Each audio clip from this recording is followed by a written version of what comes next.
Good evening, my Real News Midday TV family. Welcome back to the channel for another news update. And in the news this evening, man dies after deep-sea fishing incident.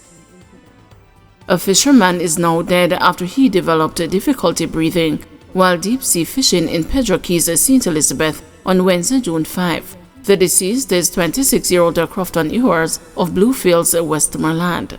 Reports are that about 4 p.m., Ewers and a group of men went deep-sea fishing, after which he had difficulty breathing. It is alleged that he received medical assistance on the key and was subsequently taken to hospital, where he was pronounced dead. Police are now probing the incident. A post-mortem is to be conducted. 4 charged in Manchester bar robbery case. 4 men who allegedly robbed a bar in Manchester on Monday, March 20, have been charged with robbery with aggravation and possession of a prohibited weapon. They have been identified as 20-year-old Shamar Foster, otherwise called TJ, of Ballinear District, 24-year-old Asani Tolo, otherwise called Sani, a construction worker of Shieldsbush, Malgully, 24-year-old Jovan Levy, otherwise called Joes, a construction worker of Sedberg District, and Janie Campbell, a laborer of Hopewell District, all in the parish. Reports are that about 9:15 p.m., the complainants were at a bar when all 4 men pounced upon them, brandishing firearms. It is alleged that the men then robbed the complainants of their cell phones and an undetermined sum of cash from poker boxes inside the establishment before escaping in the area. A report was made to the police and an investigation launched. The men were subsequently arrested and charged after they were positively identified during an identification parade. They are scheduled to appear before the Manchester Parish Court on Wednesday, June 12. Policeman is seriously injured in machete attack. A policeman is reportedly in serious condition at the hospital after being attacked by a machete-wielding man in St. Anne on Thursday morning. The news understands that the lawman, Constable Curtis Wright, was on patrol duties while responding to a dispute when he was attacked. He was reportedly chopped several times all over his body. Constable Wright was rushed to a medical facility where he is receiving treatment. His injuries are considered life-threatening. His attacker was reportedly shot during the incident and was also taken to hospital. It is unclear whether his injuries are serious. Investigations into the incident are ongoing. Senior cop attacked hours after sounding warning to gunmen. Just hours after Acting Assistant Commissioner of Police Glenford Miller, head of the Area 1 Police Division in Hanover, issued a stern warning to criminals that the police would defend themselves when confronted by gunmen, he and his security detail reportedly came under gunfire. The news understands that on Wednesday night, ACP Miller, accompanied by his security detail, was on his way home when they noticed a vehicle near his premises. The officer and his detail reportedly approached to investigate when the occupants of the vehicle opened fire on them. The officers reportedly returned the fire, causing the vehicle to speed off. According to reports, none of the lawmen were injured in the attack. It is unclear if any of the occupants in the other vehicle sustained injuries. The Independent Commission of Investigations, along with the police in Montego Bay, are investigating the circumstances surrounding the gun attack. On Wednesday, ACP Miller urged the criminals to avoid confronting police as they carry out their mandate to serve and to protect. He emphasized that lawmen are trained to defend themselves and will not hesitate to do so when met with violent force. I am appealing to the criminals: when my police officers come for you, surrender. Don't try to confront my police officers. My police officers are trained to defend themselves and defend the citizens of this country, and that they will do with the utmost respect and professionalism at all times. I appeal to you, ACP Miller said. Criminals want to take over our space, and we will not tolerate that.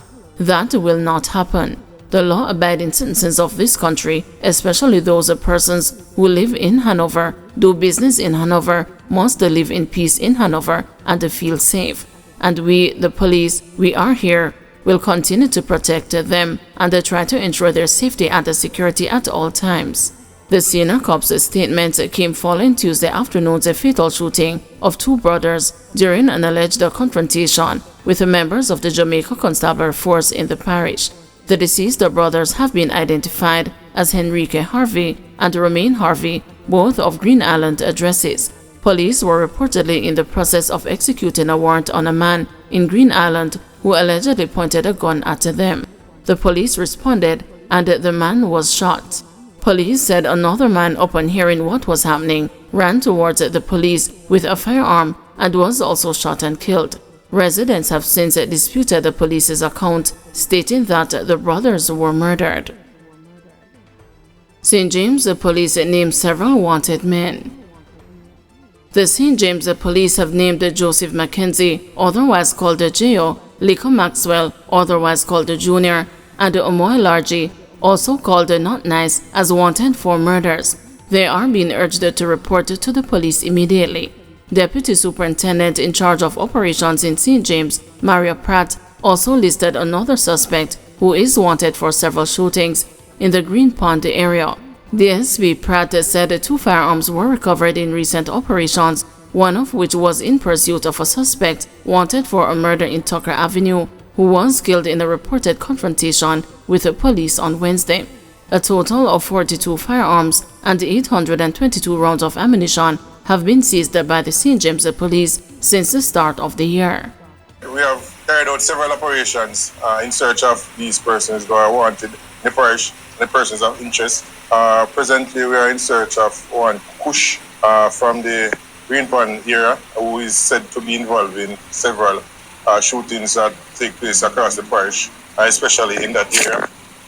We have conducted operations that has yielded the recovery of 2 firearms over yesterday and one in pursuit of the person of interest in the murder that was committed in the Tucker area yesterday. Murder case against the St. Catherine farmer pushed back to June 19.